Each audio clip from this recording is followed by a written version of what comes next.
gimana sih ciri khasnya atau karakteristiknya? Ya, ini kan lahirnya 2011 ya, itu masuk alfa sampai yang sekarang sampai nanti 2025. Jadi karakteristiknya adalah generasi paling terdidik. Ini, aduh, alfa nih, menurut saya generasi yang luar biasa deh. Ya, kemudian apalagi jumlah saudara kandungan sedikit. Kalaupun ibunya niat misalnya mau punya anak lebih banyak kan, tapi sekarang masih sedikit kan, paling nggak ya 1 atau 2 bukan? Sehingga harusnya perhatian orang tuanya karena jumlah saudara atau anaknya masih sedikit, harusnya lebih banyak dong, ya kan?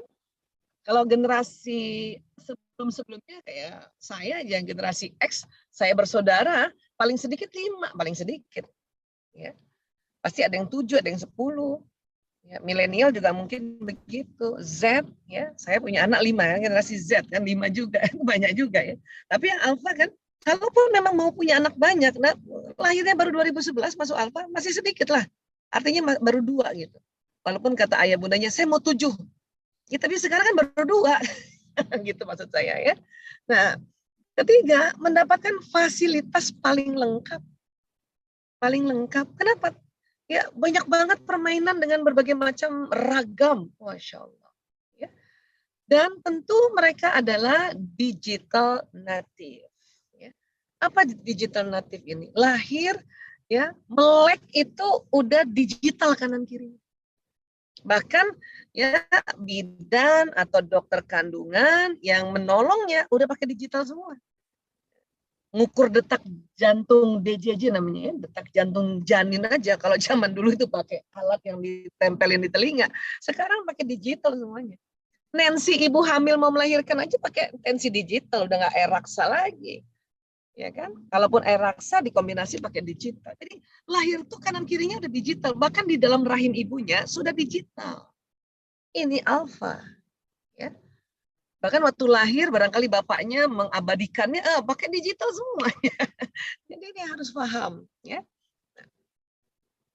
Jadi salah satu ciri generasi adalah digital native, yaitu melek digital sejak usia yang sangat dini. Mereka yang masih balita saja sudah akrab dengan layar smartphone. Ya. Hanya walaupun memang dia digital, ya tidak ya semerta-merta dia langsung juga dididik atau diasuh oleh digital ini. Orang masih ada bapak ibunya. Itulah makanya mengapa riset panjang dari Asosiasi Pediatrik Amerika mengatakan bahwa tolong dong, ya please, sampai begitu dia ngomongnya dalam itu dia punya jurnal. Ya jurnal aja ada kata please ya. Tolong banget 0 sampai 2 tahun.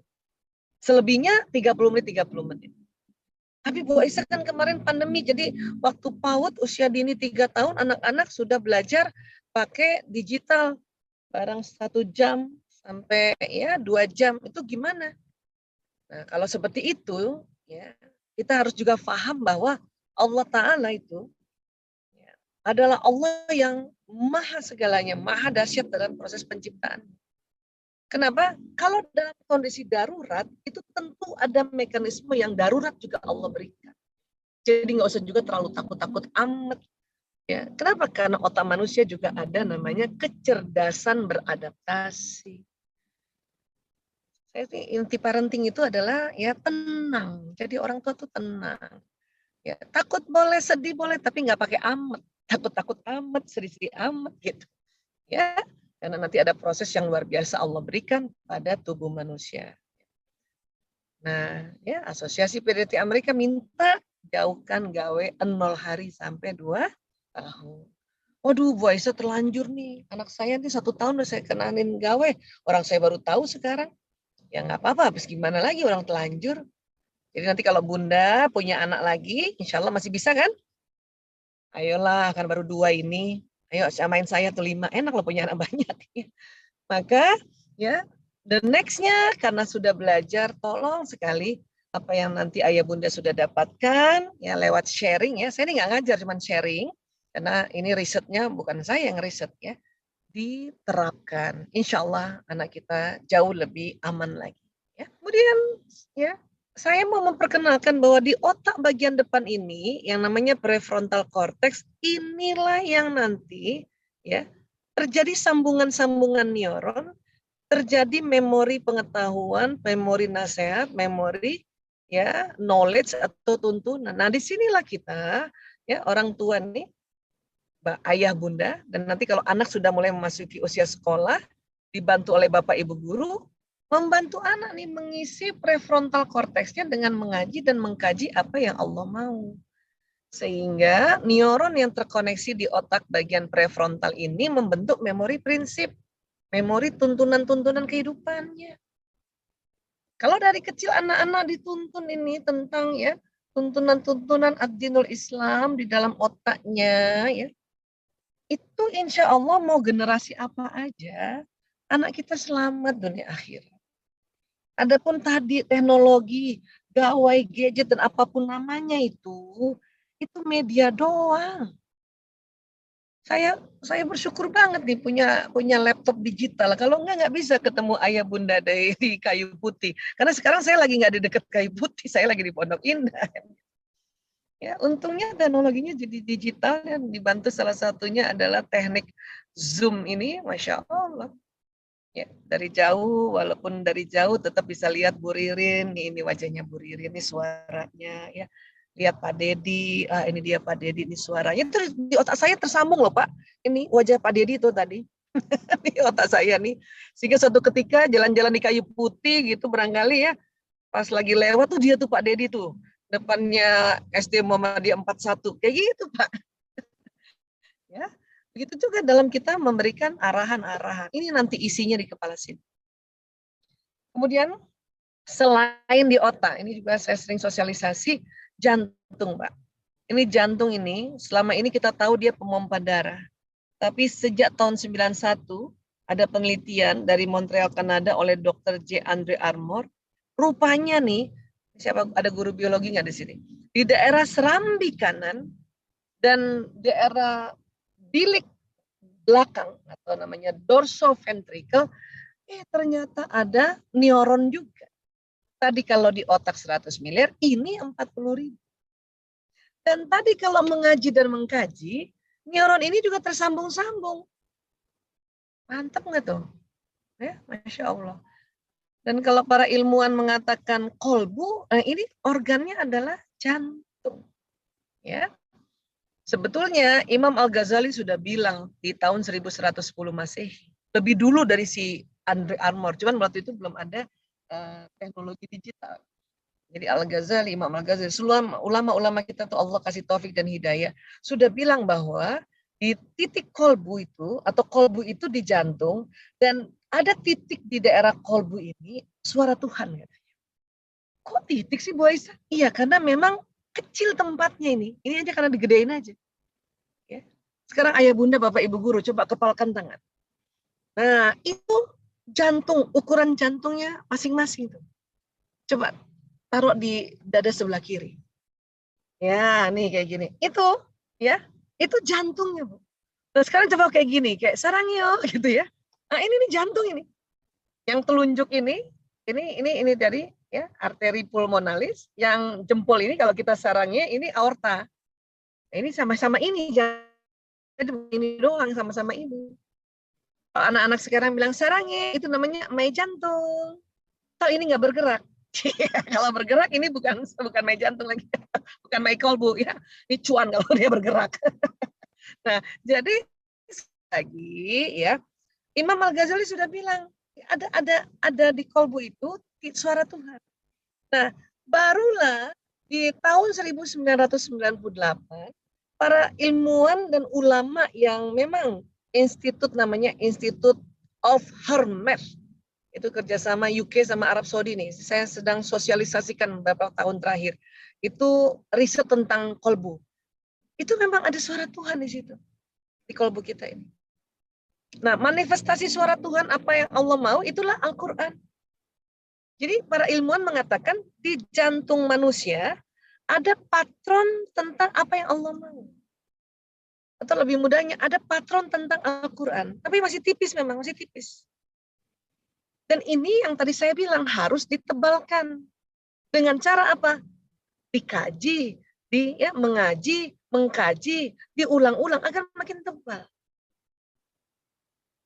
Suratul Fatihah itu di jantung orang masing-masing ini, apalagi ya umat Islam ini, itu udah tebal banget itu. Maka jarang sekali orang surat Al-Fatihah ini, walaupun nanti dibacanya langsung muncul, itu keliru tuh jarang. Kalau mungkin lafaznya mungkin ya makhrajnya kurang, itu sering, itu karena mungkin pengenalan pertama tentang makhraj atau dialek karena budaya ya. Tapi bahwa kalimatnya itu ya tidak salah, karena bayangkan Al-Fatihah itu yang paling sering diulang.